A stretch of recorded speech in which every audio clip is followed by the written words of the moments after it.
Halo teman-teman Versi Talk, jumpa lagi dengan podcast kami, tentunya dengan obrolan tentang persoalan politik lokal dan nasional. Dan hari ini kita akan mencoba membahas tentang persoalan lingkup di DKI Jakarta. Apalagi ini persoalan yang cukup serius dan tentunya berkaitan dengan mantan Gubernur DKI Jakarta, yakni Bapak Anies Baswedan. Hal-hal yang terkait dengan situasi politik yang dialami hingga detik-detik terakhir menuju pendaftaran Pilkada DKI Jakarta. Apa saja yang kemudian terjadi dan bagaimana sih yang sebetulnya perlu diungkapkan di publik, baik programnya, kemudian jasa-jasa beliau yang hari ini banyak dipersoalkan apakah mampu dilanjutkan atau tidak. Dan hari ini kita akan ngobrol dengan salah satu tokoh yang sebetulnya sudah banyak dikenal dan memberikan tanggapan serius terkait dengan situasi itu, yakni bersama dengan Bang Ges Khalifah. Apa kabar Bang Ges? Alhamdulillah. Bang Ges, kegiatan harian hari ini setelah pemilu yang luar biasa kemarin, apa aja Bang Ges? Saya seperti biasa ya, kan kalau pekerjaan saya itu kan bisnis properti. Jadi ya pagi saya mengontrol ke bangunan, lalu balik ke kantor ini.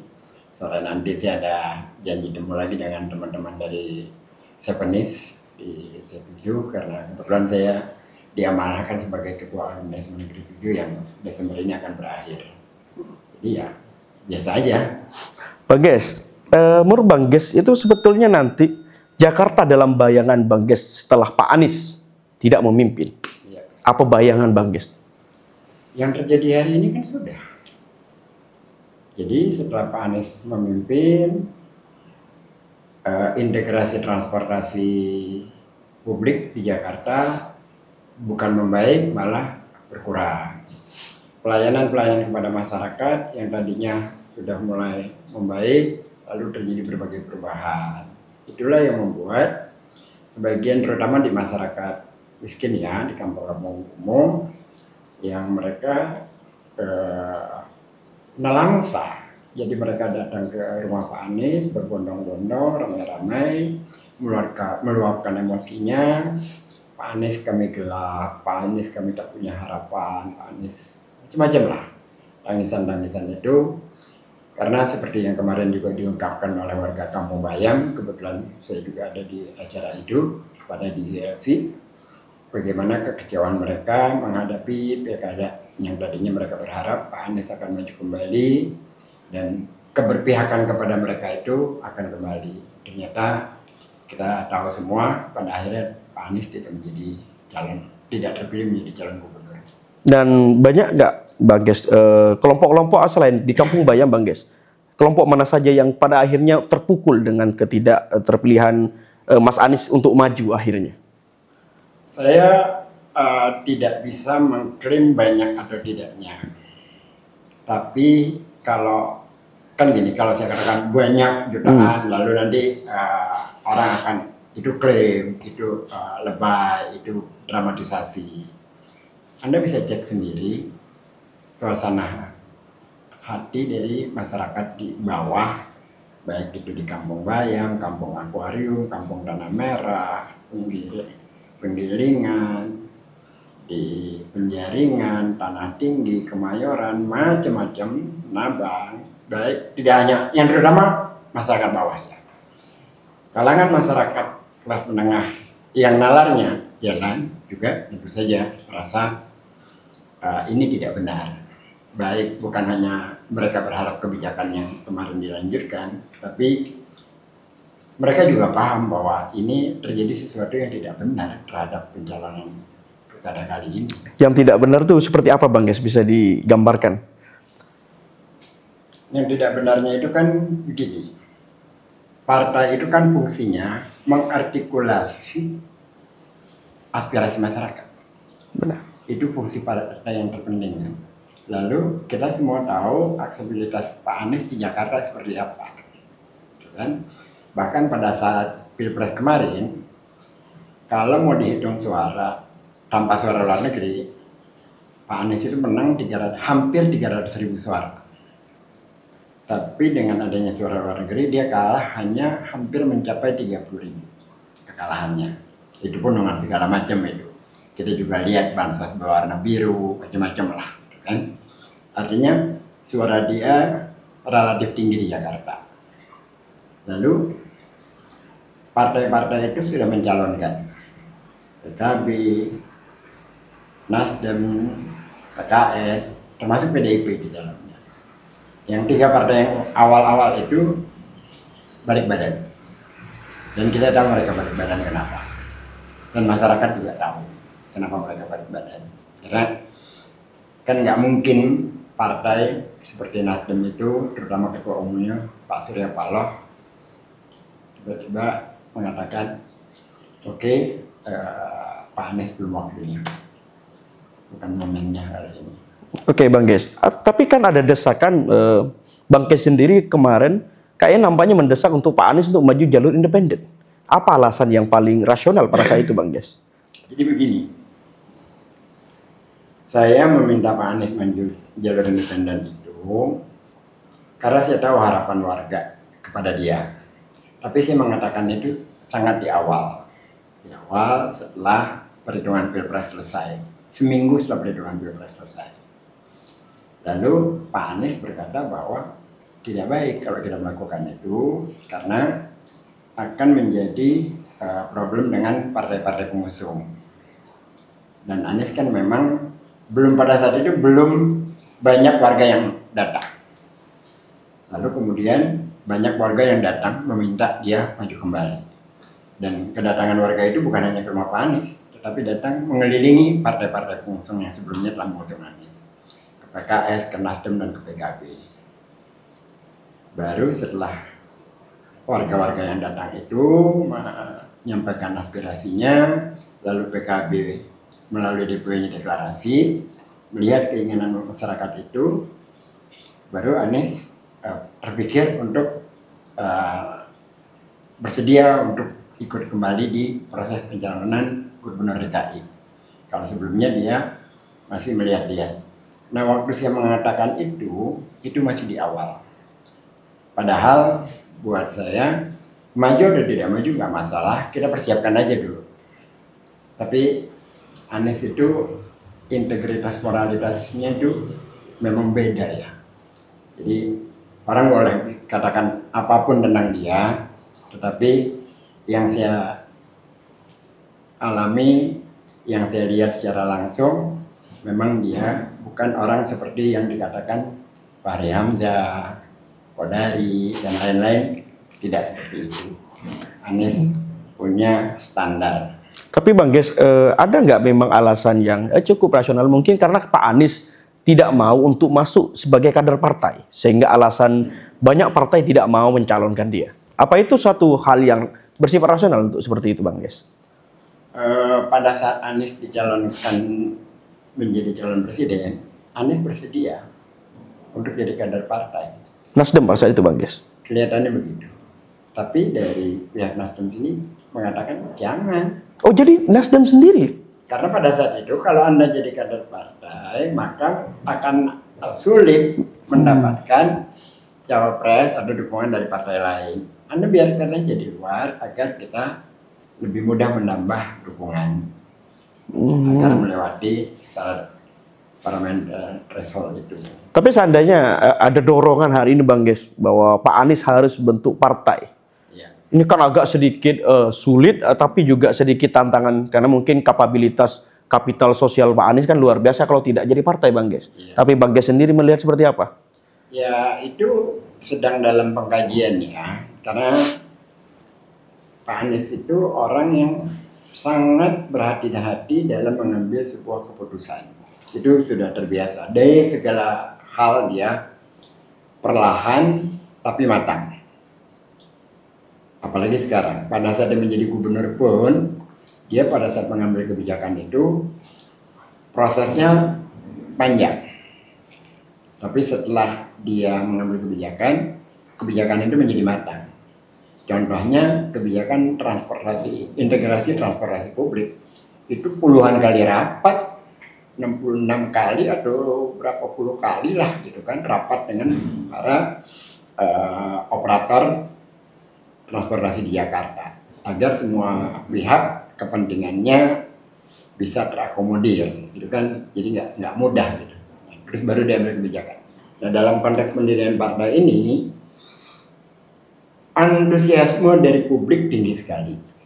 Tapi antusiasme itu kan juga ada kaitannya dengan emosi, kemarahan publik terhadap situasi yang terjadi. Nah, marahnya ini panjang atau pendek? Menurut Bang Ges kira-kira? Makanya, ini kan perlu dikaji ulang. Atau mereka memang bukan sekedar marah, memang punya keinginan untuk adanya gagasan perubahan itu. Kalau bukan gagasan perubahan, maka ini panjang.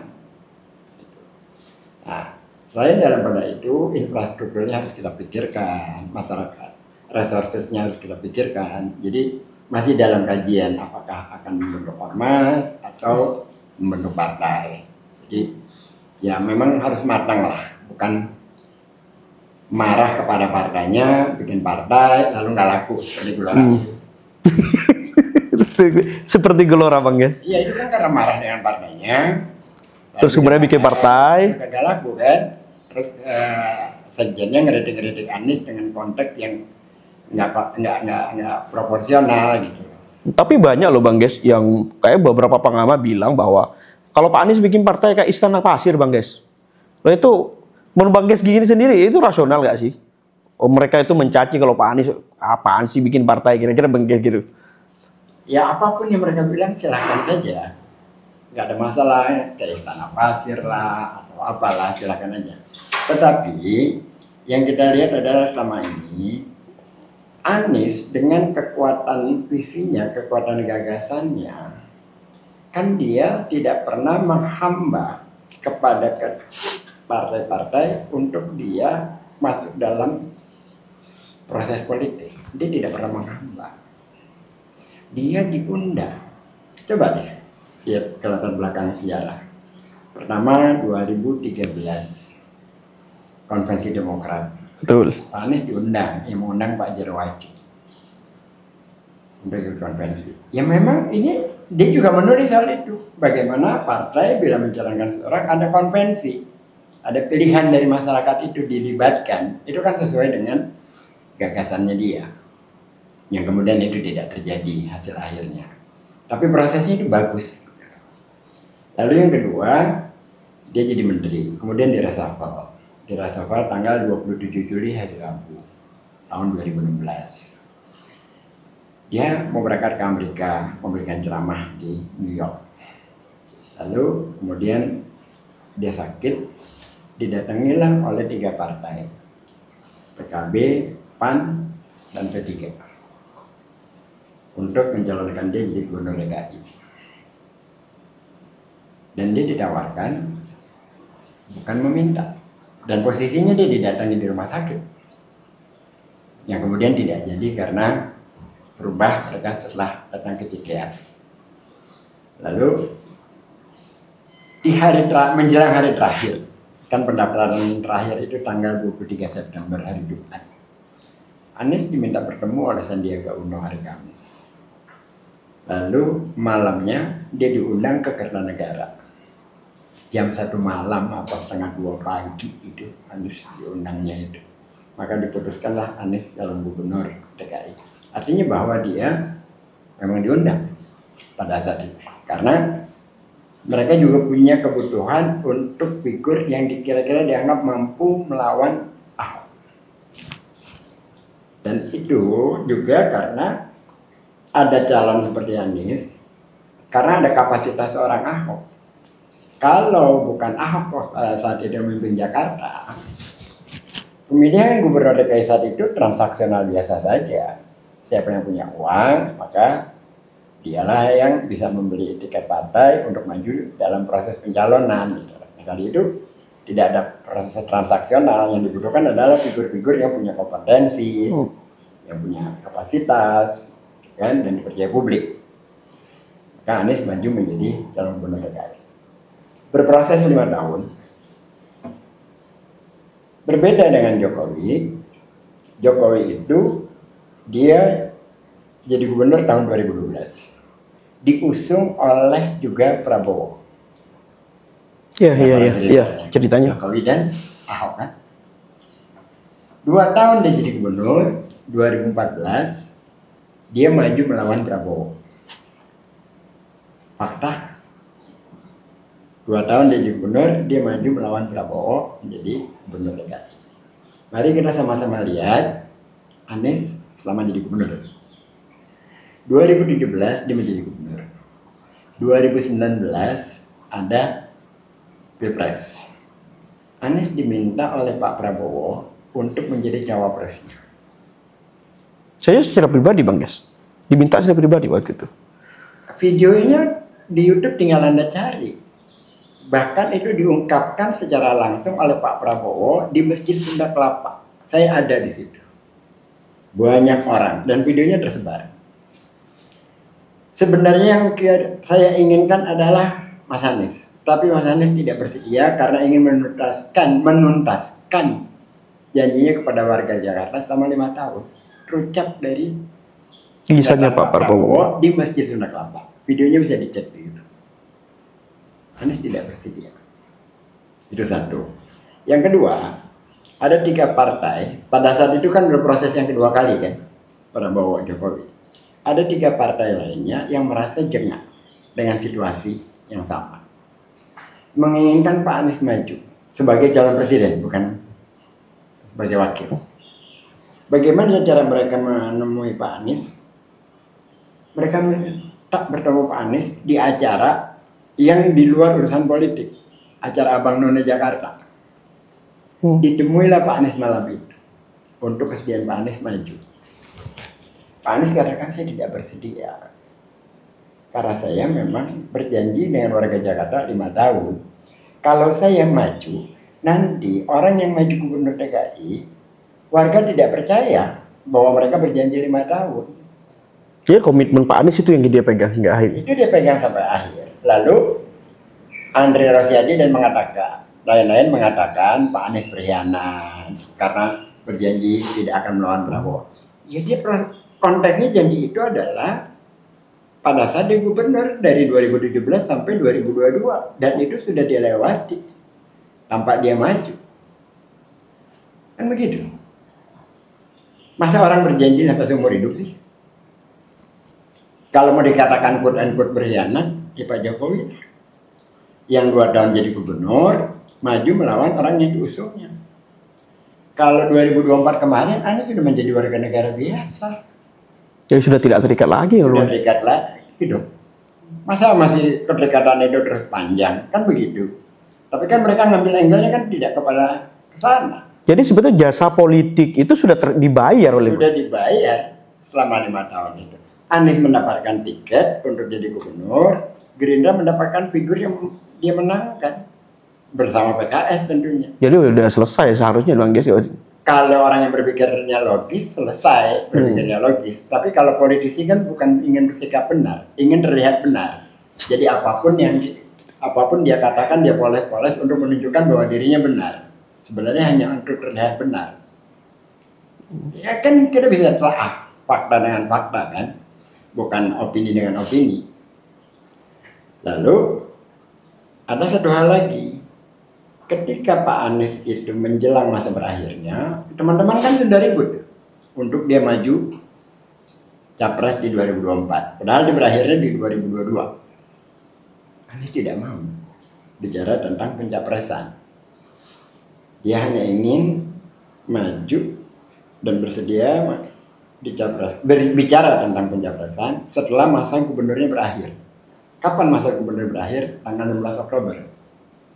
Namun menjelang itu berakhir karena sudah tinggi suara-suara untuk menghendaki dia maju, DPW partai juga sudah bicara, lalu digunakanlah perangkat KPK untuk menjaga dia dengan kasus yang mengada-ada Formula E. Yang akhirnya tidak berhasil. Tidak berhasil dan Anies maju dengan gagah, dipanggil KPK dia datang sendiri. Iya, iya. Menemui wartawan, selesai di dalam penyelidikan diwawancara itu dia keluar, dia kembali menemui wartawan lagi, gagah sekali, tidak ngumpet, tidak berlindung di balik masker, tidak masuk mobil buru-buru, tidak, dia layani semua. Berbeda dengan Firly yang masuk lewat pintu belakang, yang duduk di bangku ngumpet-ngumpet, kan beda, kan fakta itu kan. Nah, proses itu berjalan, terjadi konflik di dalam tubuh KPK sendiri yang meyakini bahwa Anies tidak bersalah atau tidak bisa diteliti lebih lanjut. Maka orang-orang yang mengatakan itu dikeluarkan kan dari KPK. Oke, tapi Bang, misal Bang, kan Pak Anies itu akhirnya nyalon Bang. Ya oke. Lalu setelah itu ada drama lagi. Hari Jumat itu tanggal berapa ya? Kalau Seninnya tanggal 3 Oktober, Jumatnya tanggal berapa jadinya? Berarti minggunya tanggal 2, Sabtunya tanggal 1, berarti tanggal 30 atau 31 September itu, hari Jumat. Sudah menjadi pembicaraan di kalangan kita maupun di mana-mana, hari Senin Anies akan ditersangkakan. Iya, sempat tersiar itu. Akan ada gelar perkara yang ke-19 kalinya. Pada saat itu Nasdem, karena DPW Nasdem itu sudah sangat tinggi suaranya untuk, kan ada tuh Anies mendapatkan dukungan 31 DPW, Ganjar sekian, lalu Andika Perkasa sekian. Jadi Nasdem kan bukan langsung diputuskan, tapi sudah menyaring suara DPW itu. Nah, Pak Surya Paloh segera buru-buru kembali ke Jakarta dari Singapura, membuat deklarasi Anies pada hari Senin jam 10 pagi, tanggal 3 Oktober. Yang itu membatalkan niat Anies berbicara tentang Pilpres sebelum waktu masa gubernurnya selesai. Tetapi juga sekaligus menyelamatkan dia dari perkara yang mengada-ada ini, karena memang diniatkan untuk menjegal kan. Dan kesannya begini, dia tersangka itu pada saat itu, lalu masuk ke pengadilan atau tidak, nggak ada masalah. Yang penting tersangka dulu, agar framingnya dia buruk. Kalau nanti kasus itu tidak bisa digulirkan, kan bisa SP3. Rencananya sebatas itu, kejahatannya sampai seperti itu. Nah, dengan deklarasi itulah, maka proses itu tidak bisa bergulir. Tapi menurut Bang Ges, benar apa tidak sebenarnya proses penjagalan itu secara sistematis pada Pak Anies kemarin ini? Ya sangat lah. Dimulai dari apa dulu Bang Ges? Yang mana? Misalnya yang Pilpres atau yang Pilgub? Yang Pilgub itu, jadi kan saya itu udah bicara dari jauh-jauh hari ya. Kalaupun partai-partai itu mencalonkan, proses Anies menjadi cagup itu tetap tidak akan semudah yang kita bayangkan. Karena kan ramai itu euforianya PKB, Nasdem, PKS, kan terus gitu kan. Lalu kan muncul berita PKS ditawari menteri, ditawari cawagup, ditawari Pilpres. Itu kan berita yang kita dengar gitu kan. Lalu kan tidak jadi, PKS tetap memunculkan nama Anies dan Sohibul-Iman. Lalu Nasdem deklarasi hari apa ya, saya lupa itu. Nasdem deklarasi Anies, PKB malah sudah sebelumnya lewat DPW-nya. Nasdem di kantor pusatnya, yang menemani Anies sekjen DPP. Yeah. Sehari setelah Anies dideklarasikan, operasi jahat itu berjalan. Kantor Nasdem didatangi 2 hari berturut-turut. Oleh? Biasanya tidak bisa sebut namanya. Tapi termasuk aktor parpol kah? Iya. Lalu setelah itu kan kita bisa baca di media, Sahroni mengatakan bahwa bisa dicalonkan tapi belum tentu sampai pendaftaran. Kan begitu. Kan nggak lama waktunya itu kan. Lalu Pak Surya Paloh itu orangnya gentleman ya. Dia kalau ada berita baik, dia panggil Anies, nih cerah. Nggak ada masalah, ada perkembangan baru yang baik. Kalau ada yang bermasalah, buruk, dia panggil lagi Pak Anies. Itu disampaikan? Disampaikan. Apa adanya oleh Pak Surya? Adanya. Jadi Pak Surya itu gentle gitu. Enggak miring-miring gitu, enggak. Ini kondisinya begini. Ini yang kami sedang hadapi. Jadi kita semua paham apa yang dihadapi oleh Pak Surya itu. dan tidak ada urusan sakit hati di situ karena memang kita pahami kok situasinya. Ketika PKS deklarasi Anies dengan Sohibul Iman hari Kamis, mereka udah bertemu dengan Nasdem. Pak Surya nggak keberatan, oke. Anies dengan Sohibul Iman. Tapi nggak lama kemudian ada turbulensi, termasuk juga PKB yang sedang akan menghadapi muktamar terkait dengan STNK-nya kan, panjangan tiket, ya kan begitu. Nah, konteksnya apa Menkumham diganti itu? Oh jadi ya kan kita kan bisa secara logika waktu tinggal 2 bulan lagi, terus Menkumham diganti, kan kalau meminta bukti otentik ya nggak mungkin. Ya, ini kan nggak mungkin gitu kan ya. Tetapi dengan situasi yang terjadi, anasirnya ada di situ. Kan ada gitu. Lalu tiba-tiba seorang Erlangga yang menjadi ketua umum partai berhasil meningkatkan kursinya, mengundurkan diri. Apa logiknya dia mengundurkan diri? Bahkan kalau menanyakan siapa sebelumnya, Soeharto Mono Arfa diberhentikan di atas pesawat. Benar ya. Kan ada logiknya kan. Jadi ya itulah yang terjadi. Nah, itu yang terjadi. Demikian juga pada PKS. PKS itu kan memang sudah dari awal kita tahu bahwa dia sebagian ingin masuk ke Kim, sebagian lainnya tidak ingin, masih tetap ingin bersama. Tapi mayoritas PKS di DKI sebetulnya Bang Ges bersama Anies. Sampai sekarang Bang Ges. Sekarang saya nggak tahu. Tapi itu sempat bilang waktu sempat sama Anies tetap. Iya. Sama Anies. Tapi kan kondisinya juga Nasdem tidak bisa. Yeah. Lalu mereka cara exitnya bagaimana?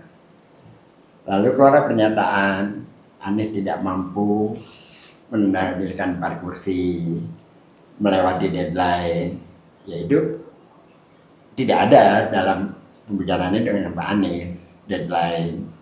Kalau soal menambah kursi, sama-sama kerja mereka itu sudah disampaikan ke Nasdem, ke PKB, gitu. Udah sama-sama bekerja.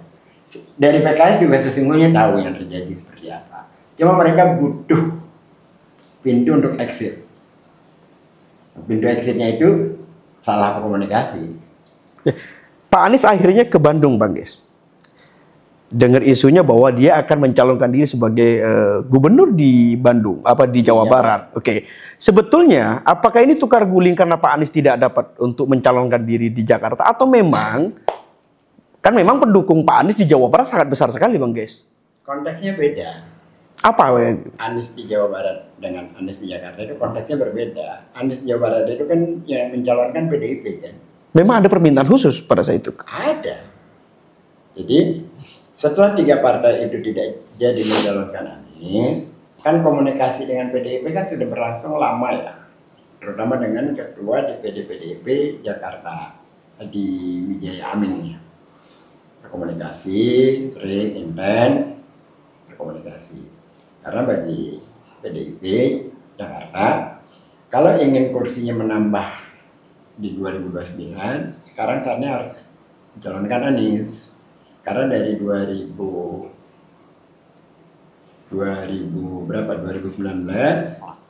menurun, 2024 menurun, kan? Jadi dari PDIP berpikir bahwa ini, dan Anies tidak punya dosa apapun terhadap PDIP. Menurut Pak Amin.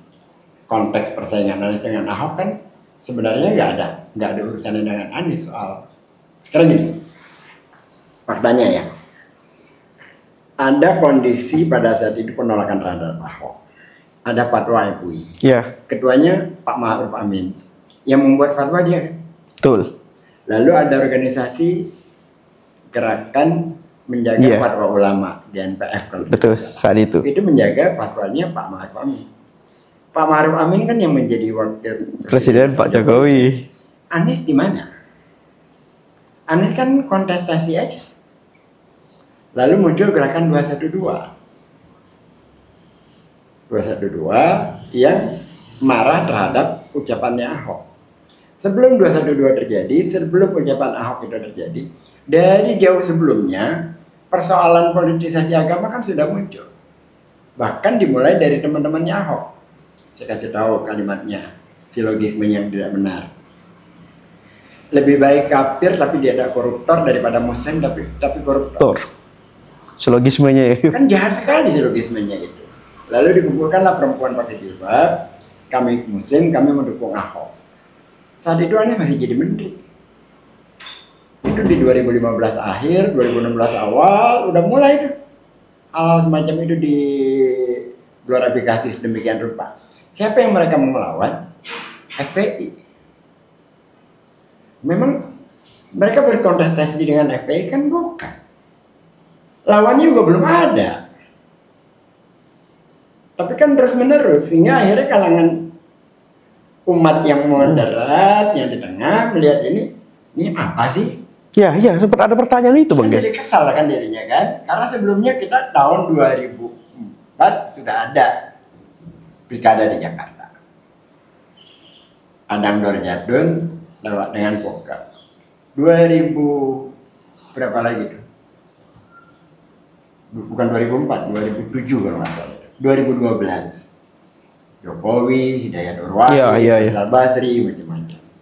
Lalu kemudian 2002. Jadi udah biasa kita. Kalau pilpres sudah jauh sebelumnya, 2004 kita mulai itu kan. Bagi kita, ini kenapa jadi seperti ini? Menggaungkan hanya untuk membela Ahok, gitu loh. Di samping Ahoknya sendiri yang sering berbicara lompat pagar. Kalau saya sudah pasti masuk surga lah, apalah kan sering banget dia ngomong-ngomong kayak gitu. Anies masih jadi menteri. Ya. Tetapi kan orang butuh simbol kemarahan. Simbol kemarahannya itu dijatuhkan ke Anies. Dan itu dihembus-hembuskan terus-menerus. Dan pada saat terjadi spanduk jangan mensolatkan apa segala macam, gitu kan. Spanduk itu muncul juga akibat ancaman bahwa kalau Ahok kalah, KJP itu akan dihentikan, bantuan kepada janda-janda itu dihentikan. Karena ada ancaman, dibalas dengan ancaman lagi, gitu loh.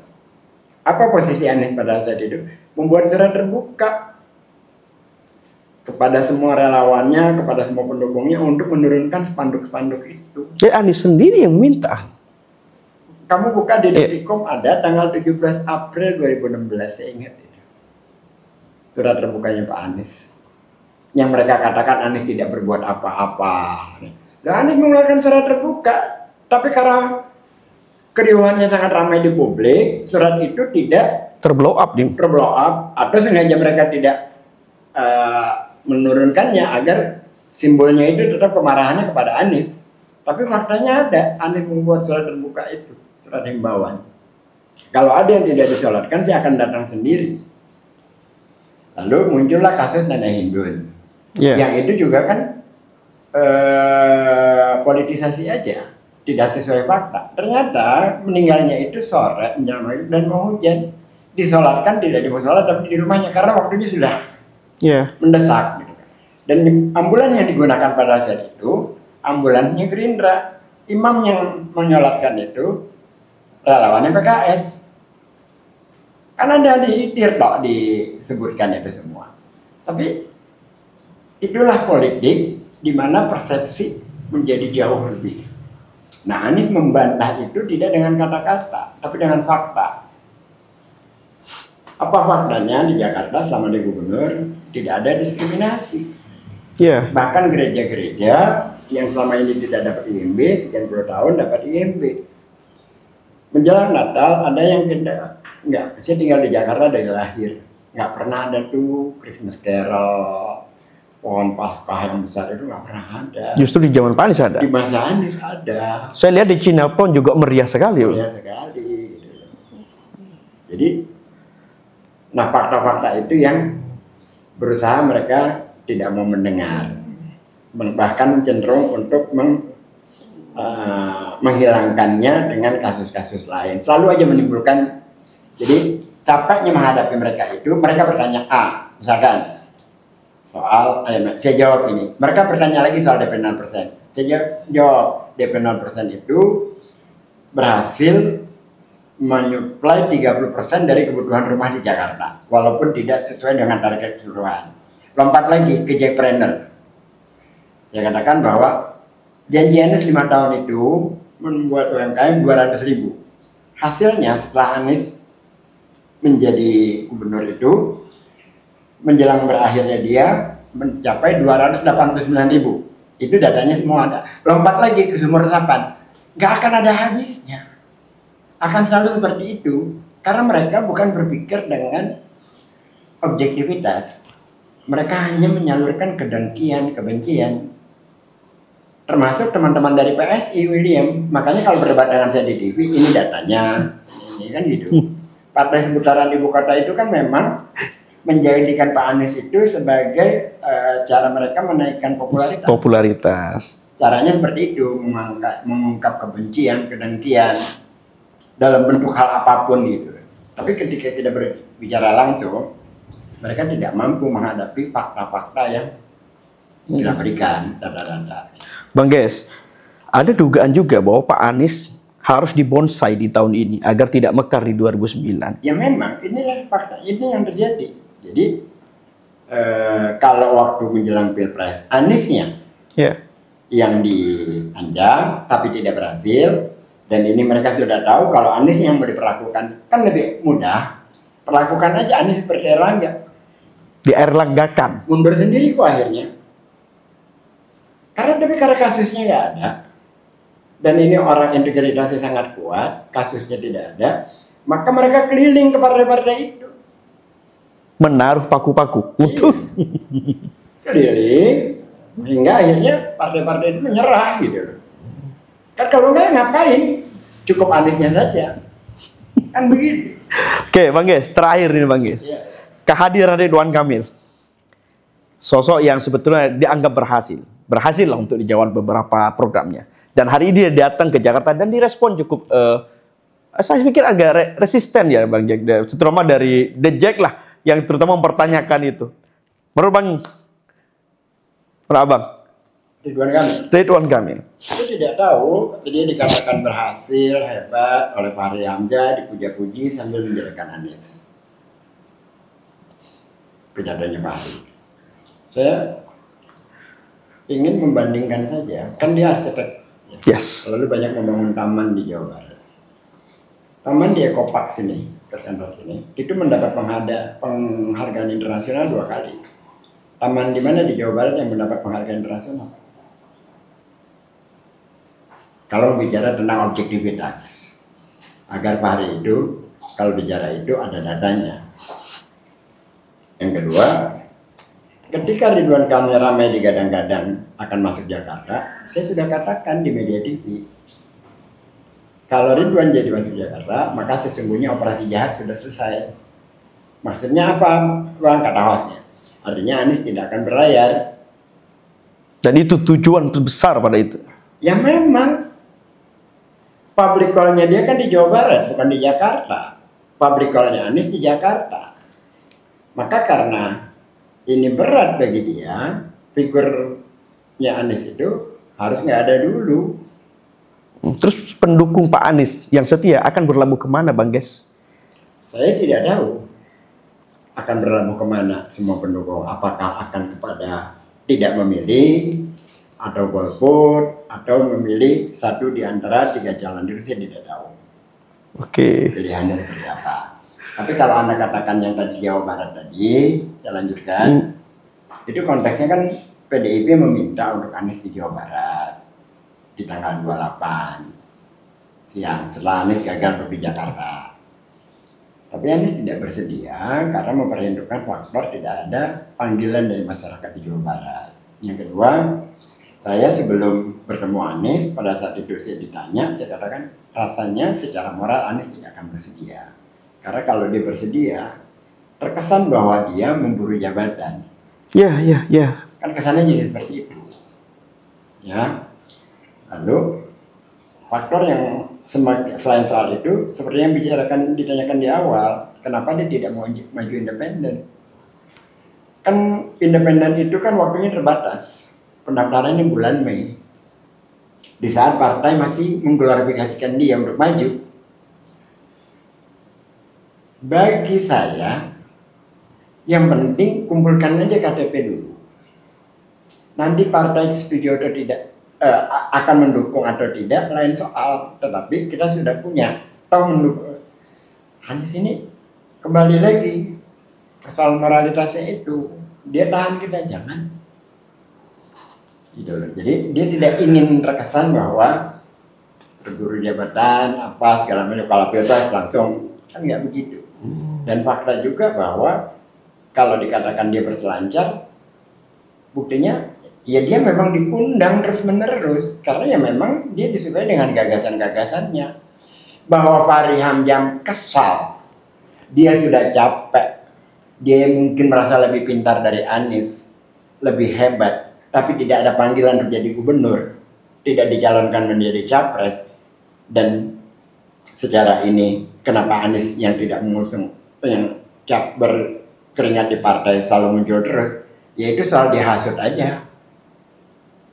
Kan kadang-kadang orang melihatnya jadi seperti itu kan, jadi hasad gitu, jadi dengki karena orang lain dapat kesempatan kenapa dia tidak, lalu merasa dirinya lebih pintar. Karena saya tidak punya alasan apapun melihat bahwa dia ngomongnya hal-hal yang tanpa objektivitas berbicara seperti itu. Karena kan kita ngerti dia punya kemampuan kok menalarkan pikiran-pikirannya seharusnya secara objektif. Tapi kenapa jadi negatif seperti itu? Apalagi kalau bukan karena kedengkian terhadap Pak Anies. Iya. Oke, Bang, terima kasih Bang Ges. Ini luar biasa. Kita dialog hampir 1 jam Bang Ges. Ya. Tapi ini teman-teman nanti kita bisa lihat dan sebanyak data fakta yang sebetulnya hampir Bang Ges juga sebetulnya tadi menyinggung. Saya sering nonton Bang Ges untuk mengungkapkan fakta-fakta terkait dengan Jakarta dan Pak Anies. Tapi ada cuplikan nanti yang diobrolkan tadi dengan Bang Ges yang sebetulnya tidak pernah diungkapkan terkait dengan behind the scene. Apa saja sebetulnya terjadi di belakang dan mungkin banyak media tidak bertanya itu kepada Bang Ges sehingga Bang Ges mungkin tidak mengungkapkan secara terbuka. Nanti teman-teman bisa pantau nanti di channel Versi Talk apa yang kita obrolkan dengan Bang Ges. Terima kasih Bang Ges, hari ini luar biasa sekali. Mudah-mudahan perspektif yang kita obrolkan dan opini Bang Ges nanti bisa menjadi masukan dan sebetulnya integritas itu penting bagi politik. Jadi apapun yang terjadi terhadap Pak Anies mungkin itu adalah bagian dari integrasi yang atau integritas yang sudah dijalani di Jakarta hari ini. Dan tentunya mungkin bisa juga teman-teman melihat perjalanan politik itu bukan sekedar untuk kekuasaan, tapi juga persoalan pengabdian dan menjaga apa yang sudah dihasilkan dalam kinerjanya tersendiri. Baik, saya Milka Amirosele, host dari VRC Talk, mengucapkan terima kasih, salam demokrasi.